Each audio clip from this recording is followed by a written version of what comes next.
வணக்கம் அன்பர்களே. தகவல் சாளரம் யூடியூப் வலை ஒளி பலருக்கும் பயன்படும் வகையில் பல்வேறு தலைப்புகளின் கீழ் பயனுள்ள தகவல்களை காணொளி மூலம் வழங்கி வருகின்றது. இதே வகையில் கூட்டுறவு தணிக்கையாளர்களுக்கு பயன்படும் வகையில் தேடல் தெளிதல் எனும் காணொளி தொடர் மூலமாக தணிக்கையின் பல்வேறு பரிமாணங்களையும் நடைமுறைகளையும் நுட்பங்களையும் காணொளி மூலமாக பகிர்வதில் மகிழ்வடைகின்றோம். வாருங்கள் தணிக்கையாளர்களே, இனி தணிக்கையின் நுணுக்கங்களை நுட்பமாக அணுகுவோம். வணக்கம் தணிக்கையாளர்களே. தகவல் சாளரம் வழங்கும் தேடல் தெளிதல் தொடரில் உங்களோடு உரையாடுவது உங்கள் அன்பன் பிச்சை முத்து. இந்த காணொளியின் பேசுபொருள் தணிக்கைக்கு தயாராகுதல். நீங்கள் குழு தணிக்கையில் இணைவதற்கு முன்பாக தணிக்கையாக தணிக்கைக்கு தயாராகி கொண்டிருக்கின்றீர்கள். இத்தருணத்தில் ஒரு கூட்டுறவு சங்கத்தின் தணிக்கையை தொடர்வதற்கு முன்பாக தயாரிப்புகள் எவை எவை என்பதை தெளிவாக அறிந்து கொள்வது மிகவும் முக்கியமானது என கருதுகின்றேன். நீங்கள் சங்கத்திற்கு சென்ற முதல் நாளிலேயே சங்கத்தின் நடவடிக்கைகள், லேவாதேவியின் அளவு, கணக்கு வைப்பு நடைமுறை, கணக்கு பராமரிப்பு, கணினி பயன்பாடு, படிவம் 34 முழுமையான விவரங்கள், சங்கத்தின் நடைமுறையில் உட்கட்டுப்பாடு, உட்பரிசோதனை, உள் தணிக்கை, நிர்வாகத்தின் நம்பகத்தன்மை, பணியாளர்களின் திறமை ஆகியவைகளை அறிந்து கொண்டு அச்சங்கத்தின் முந்தைய ஆண்டுகளின் தணிக்கை அறிக்கைகளில் உள்ள நிதி கணக்கு அறிக்கைகளை மற்றும் தணிக்கை பத்திகளை பரிசீலனை செய்து எந்த கணக்கு வைப்பில் அதிக கவனம் தேவைப்படுகின்றது என்பதை முடிவு செய்து அதற்கு ஏற்ப தணிக்கை திட்டத்தை வகுத்து கொள்ள வேண்டும். இதில் முதலாவதாக ஆக்டிவிட்டீஸ் ஆஃப் த சொசைட்டி, அதாவது ஒரு சங்கத்தினுடைய செயல்பாடு என்னென்ன என்பதை நாம் முழுமையாக தெரிந்து கொள்ள வேண்டும். எந்த ஒரு கூட்டுறவு சங்கமும் பொருள்களின் உற்பத்தி, வணிகம் மற்றும் சேவை, இந்த மூன்றில் ஒன்று அல்லது இரண்டு அல்லது மூன்றும் சேர்ந்து அந்த சங்கங்கள் இதனுடைய செயல்பாட்டிலே கொண்டிருப்பார்கள். நாம் தணிக்கையை ஏறத்தாழ 14 பதிவாளர்களுடைய கட்டுப்பாட்டில் செயல்படுகிற சங்கங்களை தணிக்கை செய்கிறோம். அவைகள் வங்கிகளாக இருக்கலாம், பண்டகங்களாக இருக்கலாம், பணியாளர் கூட்டுறவு சங்கங்களாக இருக்கலாம், தொழிற்கூட்டுறவு சங்கங்களாக இருக்கலாம். எவையாக இருந்தாலும் அவைகளிலே இந்த சங்கத்தினுடைய நடவடிக்கைகள் என்னென்ன என்பதை நாம் துல்லியமாக முதலிலேயே அறிந்து கொள்ள வேண்டும்.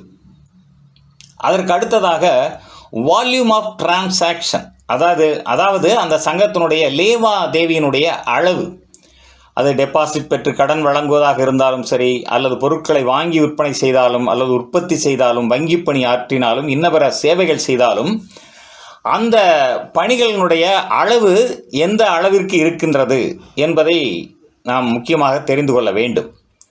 அதற்கு அடுத்ததாக அக்கவுண்டிங் சிஸ்டம், அதாவது கணக்கு வைப்பு நடைமுறை எந்த அடிப்படையில் வைக்கப்பட்டு இருக்கின்றது. எடுத்துக்காட்டாக இப்போ பேக்ஸ் என்று எடுத்துக்கொண்டால் நபார்டு நிறுவனத்தினுடைய வழிகாட்டுதலின்படி அவர்கள் காமன் அக்கவுண்டிங் சிஸ்டம் அந்த அடிப்படையில் கணக்குகளை பராமரிக்கின்றார்கள்.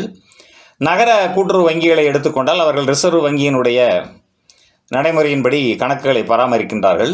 மொத்த விற்பனை கூட்டுறவு பண்டகங்கள் முதலில் மேனேஜ்மெண்ட் அக்கவுண்டிங் சிஸ்டம் என்ற அடிப்படையிலும் இப்பொழுது இஆர்பி என்கிற நடைமுறையிலும் கணக்குகளை பராமரித்து வருகிறார்கள். குறிப்பாக நம்முடைய அனைத்து கூட்டுறவு சங்கங்களுடைய கணக்குகளும் அக்ரூவல் பேசிஸ், ஆக்சுவல் பேசிஸ் அல்ல, அக்ரூவல் பேசிஸ் அடிப்படையில் தான் நாம் கணக்குகளை பராமரிக்கிறோம் என்பதை நாம் நினைவில் கொள்ள வேண்டும். அதற்கு அடுத்ததாக மெயின்டெனன்ஸ் ஆஃப் அக்கவுண்ட் புக்ஸ். இந்த மேற்கண்ட அக்கவுண்டிங் சிஸ்டம் எதுவாக இருந்தாலும் அதற்குரிய கணக்கு புத்தகங்கள் எவ்வாறு பராமரிக்கப்படுகின்றன என்பதுதான் இந்த இடத்தில் மிகவும் முக்கியமானது. தமிழ்நாடு கூட்டுறவு சங்கங்களின் சட்டம், விதிகள், துணை விதிகள் மற்றும் பதிவாளர் வழங்கியுள்ள பல்வேறு அறிவுரைகளுக்கு ஏற்ப நிர்ணயிக்கப்பட்ட புத்தகங்களை, கணக்குகளை எவ்வாறு முறையாக பராமரித்து வருகிறார்கள் என்பதை நாம் முதல் நாளிலேயே மேலோட்டமாக அந்த கணக்கு புத்தகங்களை பார்வையிட்டு அறிந்து கொள்ள வேண்டும். அதற்கு அடுத்ததாக அப்ளிகேஷன் ஆஃப் கம்ப்யூட்டர், அதாவது அந்த சங்கத்தினுடைய கணக்கு பயன்பாட்டில் கணினியின் பயன்பாடு எந்த அளவுக்கு பயன்படுத்தப்பட்டு வருகிறது. கணினி கணக்கு வைப்பு முறையில் மத்திய கூட்டுறவு வங்கிகள், நகர வங்கிகள் ஏற்கனவே ஸ்டாண்டர்டைஸ்டு சாஃப்ட்வேர் என்று சொல்லக்கூடிய தரப்படுத்தப்பட்ட மென்பொருளை பயன்படுத்தி வருகிறார்கள். டாக்ஸு பொறுத்தளவில் நபார்டு விரைவில் அதை கொண்டு வர இருக்கின்றார்கள். மற்றபடி வீட்டு வசதி சங்கங்கள், பணியாளர் கூட்டுறவு சங்கங்கள், பண்டகங்கள், தொழிற்கூட்டுறவு சங்கங்கள், இவை போன்ற சங்கங்கள் உள்ளூர் மென்பொருள் என்று சொல்வார்கள், தட் இஸ் இண்டிஜினியஸ் சாஃப்ட்வேர் என்று சொல்லக்கூடியது. அவைகளை கொண்டு சில சங்கங்களிலே முழுமையான மென்பொருள் வடிவமைப்பு இருக்கும், பகுதியாக இருக்கும். இதில் கணினி பயன்பாட்டில் front and online, back end, இப்படி பலவிதமான கணினி பயன்பாடெல்லாம் இருக்கிறது. அவைகளை பற்றி ஒரு முன்னோட்டமாக நாம் அவர்கள் எவ்வாறு இந்த கணினியை பயன்படுத்துகிறார்கள் என்பதை முதல் நாளிலேயே அறிந்து கொள்ள வேண்டும். அதற்கு அடுத்ததாக கூட்டுறவு சங்கங்களுடைய சட்டத்தில் நிர்ணயிக்கப்பட்டுள்ள ஒரு கூட்டுறவு சங்கம் நாங்கள் தணிக்கைக்கு தயாராக இருக்கிறோம் என்கின்ற ஒரு தகவலை படிவம் 34 தணிக்கைத்துறைக்கு அனுப்பியிருப்பார்கள் அல்லவா, அதனை வாங்கி பரிசீலிக்க வேண்டும். அதில் தணிக்கைக்கு வர சொல்லி, அதாவது ஒரு மியர் ஃபார்மாலிட்டி என்று சொல்லக்கூடிய அளவிலே வாலாயமாக அந்த ஒரு படிவம் 34 கொடுத்துவிட்டு நிறுத்திவிடாமல் அதிலே நிதிநிலை அறிக்கைகள் முழுமையாகவும் எல்லா கணக்குகளும் எழுதப்பட்டு பேரேட்டுகளுடைய நிலுவை சரிபார்த்து அதற்கான சான்றிதழையும் அளித்து அதன் பின்னால் ஒப்புறுதி சீட்டுகளை வாங்கி அவைகளையெல்லாம் சரிக்கட்டல் செய்து ஆக முழுமையாக அந்த கணக்குகள் முடிக்கப்பட்டு முறையாக அந்த படிவம் 34 கொடுக்கப்பட்டிருக்கிறதா என்பதை நாம் உறுதி செய்து கொள்ள வேண்டும். அதற்கு அடுத்ததாக அந்த சங்கத்தில் internal control, internal check, internal audit, அதாவது உட்கட்டுப்பாடு, உட்பரிசோதனை, உட்தணிக்கை, இந்த மூன்றும் எவ்வாறு செயல்பட்டு வருகின்றது என்பதை தெரிந்து கொள்ள வேண்டும். அப்பொழுதுதான் நாம் தணிக்கைக்கான திட்டத்தை மிக துல்லியமாக அளவிட முடியும். இதில் உட்கட்டுப்பாடு என்பது எந்த ஒரு பணியையும் அந்த பணி செய்யப்படும் பொழுதே ஒரு பணியாளர்களுடைய பணியை இன்னொரு பணியாளர் கட்டுப்படுத்துவதாக இருப்பதுதான் உட்கட்டுப்பாடு. உதாரணமாக, ஒரு வரவு இனத்திற்கு ஒருவர் வரவு ரசீதை தயார் செய்கிறார், இன்னொருவர் அதற்கான ரொக்கத்தை வாங்குகிறார், மற்றொருவர் அதை சரிபார்த்து கையொப்பமிடுவார், இன்னொருவர் நாளேட்டில் பதிகிறார் என்றால் இது உட்கட்டுப்பாடு இருக்கின்றது. ஏனென்றால் ஒரு வரவு நடவடிக்கையில் 3 அல்லது 4 பேர் அதில் ஈடுபட்டு இருக்கிறார்கள். எனவே உட்கட்டுப்பாடு இருக்கிறது.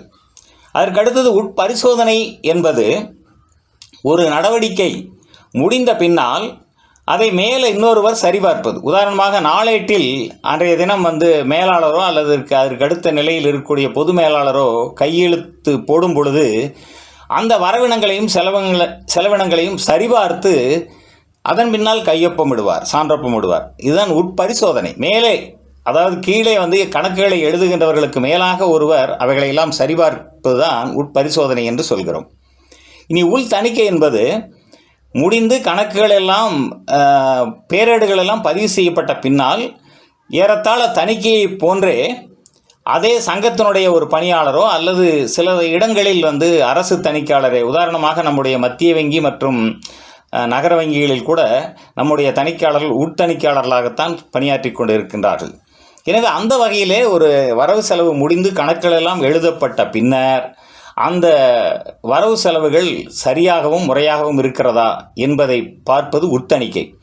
ஆக எந்த ஒரு நிறுவனத்திலும் அதன் தேவைக்கு ஏற்ப உட்கட்டுப்பாடு, உட்பரிசோதனை, உள்தணிக்கை எந்த அளவிற்கு அது தீவிரமாக இருக்கிறது என்பதை புரிந்து கொண்டு நாம் செயல்பட்டால்தான் தணிக்கைக்கான திட்டமிடுதலை சரியாக செய்ய முடியும்.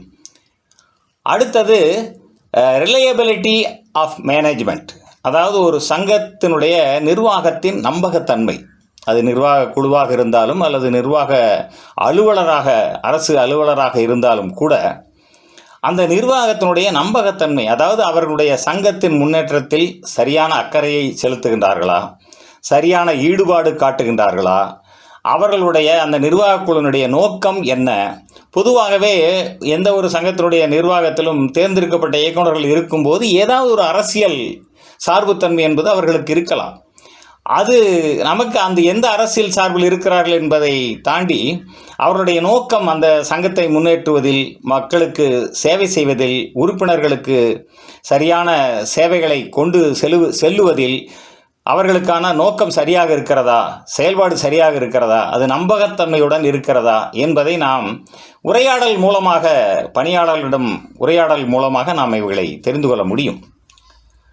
அதற்கு அடுத்ததாக காம்பிடன்ஸ் ஆஃப் எம்ப்ளாயீஸ், அதாவது பணியாளர்களுடைய திறன்.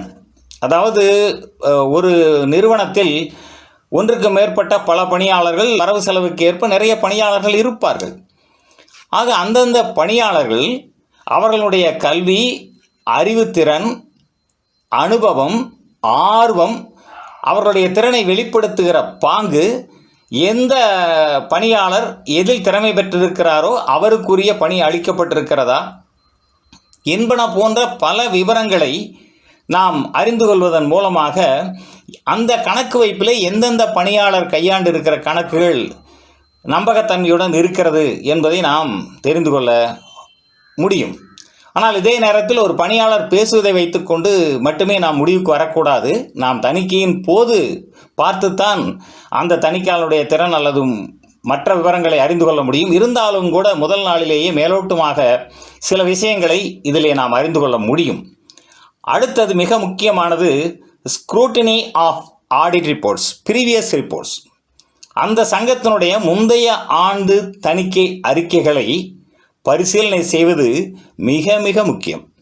அதாவது அந்த தணிக்கை அறிக்கையை எடுத்து அதில் இருக்கக்கூடிய முடிவு கணக்குகள், அதாவது trial balance, balance sheet, trading account மற்றும் பேரா என்று சொல்கிறோம் அல்லவா, பத்திகள் எழுதுவது, இவைகளையெல்லாம் அதே போல் லெஜர் பேலன்ஸ் எல்லாம் கரெக்டாக டேலி பண்ணியிருக்காங்களா, அதை பற்றி ஏதாவது குறைகள் இருக்கிறதா, அந்த சங்கத்தினுடைய எந்த கணக்கு வைப்பில் பேரா மூலமாக பலகீனம் தெரிய வருகின்றது, இப்படி பல விஷயங்களை நாம் அந்த முந்தைய தணிக்கை அறிக்கைகளை, முடிந்தால் ஒரு 3 தணிக்கை அறிக்கைகளை பார்ப்பதன் மூலமாக சரியான தகவல்களை அந்த சங்கத்தை பற்றி திரட்டி கொள்ள முடியும்.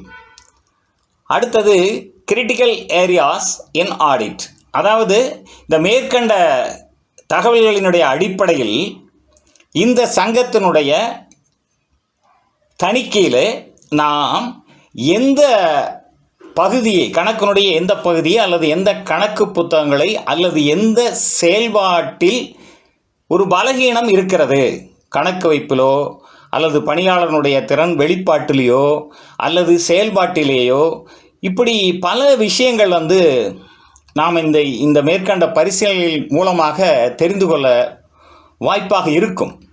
ஆக அந்த அடிப்படையில் தான் நாம் இதற்கான ஒவ்வொரு பணிக்கான காலம் மற்றும் நம்முடைய நேரத்தை, காலம், நேரம், அதன் மூலமாக செலுத்துகிற கவனம், இப்படி பல விஷயத்தை நாம் திட்டமிடுதல் சாத்தியமாகும். ஆக மேற்கண்ட பல்வேறு வகையான அம்சங்களை எல்லாம் பரிசீலித்த பின்னால் நாம் தணிக்கைக்கான திட்டத்தை, அதாவது ஏற்கனவே நீங்கள் குழு தணிக்கையாக இருந்தாலும் தனியாக நீங்கள் தணிக்கைக்கு சென்றாலும் கூட ஒரு தணிக்கை திட்டம் இவ்வளவு நாள் என்று கொடுத்திருப்பார்கள். அந்த நாளுக்குள் என்னென்ன பணியை நாம் எவ்வாறு செய்ய முடிக்க வேண்டும் அல்லது யார் யாருக்கு எந்த பணி என்பதையெல்லாம் இப்பொழுது நீங்கள் முடிவு செய்ய வேண்டிய நேரம் வந்திருக்கும்.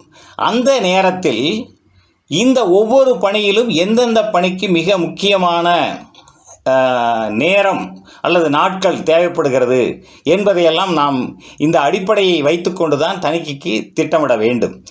அப்படியானால் ஒவ்வொரு பணிக்குமான நேரம், எந்தெந்த நாட்களில் என்னென்ன பணியை முடிக்க வேண்டும், அதன் பின்னால் தணிக்கை அறிக்கையை இறுதியாக்கம் செய்வது, அப்புறம் பேராக்கள் நாம் ஏற்கனவே அவ்வப்பொழுது தணிக்கையில் கொடுத்து கொண்டே இருந்திருப்போம். அதில் முற்றுப்பெறாத, நிவர்த்தி செய்யப்படாத பேராக்களை இறுதியாக்கம் செய்து அவைகளை எழுத வேண்டியிருக்கும். இதில் இந்த டிசைன் ஆடிட் பிளான் செய்யும் பொழுது 100% நாம் தணிக்கையை எல்லா இனங்களையும் பார்ப்பது சாத்தியம் இல்லை. அப்படியானால் நாம் மாதிரி தணிக்கையும் செய்ய வேண்டியிருக்கும். அதை போலவே இந்த உட்கட்டுப்பாடு, உட்பரிசோதனை, உள்தணிக்கை எந்த அளவிற்கு அந்த சங்கத்திலே வலுவாக இருக்கிறது என்பதை அறிந்து கொண்டு அந்த அடிப்படையில் தான் திட்டங்களை வகுத்து கொள்ள வேண்டும். எனவே இந்த பல்வேறு அம்சங்களையும் நாம் கணக்கில் எடுத்துக்கொண்டு உங்களுடைய தணிக்கை திட்டத்தை இறுதி செய்து அதன் பின்னால் நீங்கள் அந்த சங்கத்தினுடைய தணிக்கையை மேற்கொள்ள தொடங்க வேண்டும். ஆக இவையெல்லாம் தான் தணிக்கைக்கு தயார் ஆவதற்கான முன்னேற்பாடுகள் என உங்களோடு பகிர்ந்து கொண்டு உங்களுடைய முதல் தணிக்கையிலிருந்து நீங்கள் பல்வேறு சங்கங்களுடைய தணிக்கையை மேற்கொள்கின்ற அனைத்து நேரங்களிலும் உங்களுடைய பணி சிறக்க வேண்டும் என்ற வாழ்த்துக்களோடு இந்த காணொளியை நிறைவு செய்கின்றேன். நன்று நண்பர்களே, தேடல் தெளிதல் தொடரின் பிறிதொரு காணொளியில் மீண்டும் சந்திப்போம். நன்றி, வணக்கம்.